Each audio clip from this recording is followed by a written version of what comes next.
an overview of the Elimination Chamber 2022. We just finished watching it. This also includes my grades for every single match. First one up, we have Roman Reigns versus Goldberg for the Universal Championship. It was fucking awful. It was choppy. Goldberg started bleeding like a minute into the match. He was botching his own finishing move, the spear. Roman's punches were not connecting. It just wasn't working. They didn't have any chemistry. It looked really bad. It looked like a high school wrestling match with an old man. It was like when you practice wrestling with your old ass wrestling coach. It ended way too quickly, and it shouldn't have ended by submission, even though the match sucked. It's fucking Goldberg. It was just boring and climatic, and I'm tired of them just putting Roman in matches where he's just like, Aah! It's the same thing they do with Charlotte. It's boring. I gave it a D. That's what it deserves. D for dick. If you're seeing this, though, I absolutely love you, and I think you're the cutest thing ever. Goldberg, please don't talk to me.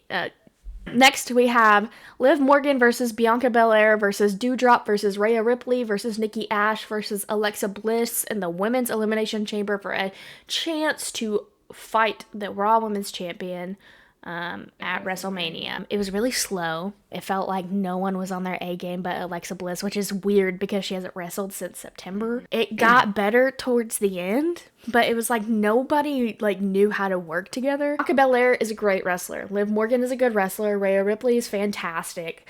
And Alexa Bliss absolutely killed it. So the problem here, don't know. No idea. The best moment was when Bianca KO'd Rhea Ripley.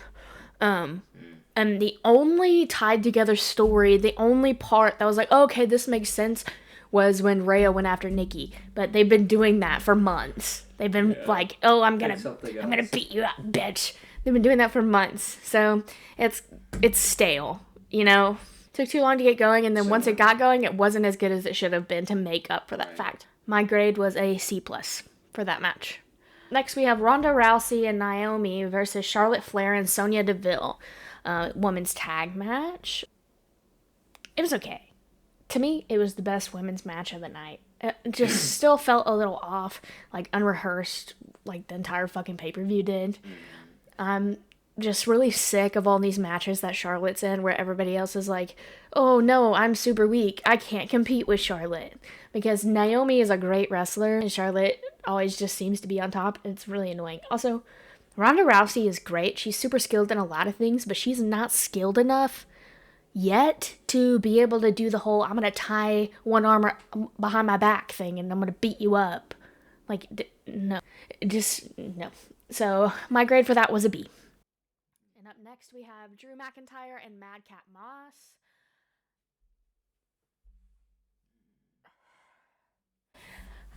Guy is so motherfucking lucky he didn't break his fucking neck on live TV. Because he should have. His neck should have snapped in half. He botched the fucking reverse Alabama slam. He absolutely fucking botched it. It was like his brain couldn't figure out what he was supposed to be doing. He was like, oh, fuck, I'm gonna curl up. And then he was like, oh, no, fuck, I need to take this face down. And then it was like, crunch. He looked like one of those fucking slinkies when you just... And that's exactly what I pictured his neck sounded like at that moment. And then you can see Drew. He's like, okay. It was a decent match. Other than that, it was fine. I mean, he got up and he was still doing shit, which was really surprising. Madcap is not a strong enough wrestler to, hold his own. And Baron Corbin, coming into his matches and just, saving him is getting boring.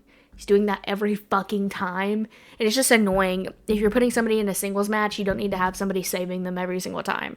And Drew McIntyre is a better wrestler than finding somebody who wears fucking suspenders and boat shoes. My grade for that match was a C, and the only reason it got above an F is because of Drew McIntyre. Up next, we have Becky Lynch versus Leda for the Raw Women's Championship. Look, we all knew that Leda wasn't gonna fucking win. Okay, and it's super annoying that WWE always brings in these Hall of Famers, these veterans, and they're like, ooh, look at this match, they might win the championship. Bitch, we know they're not going to. They're retired. This was Leda's first singles match in 16 years. 16. Since she retired.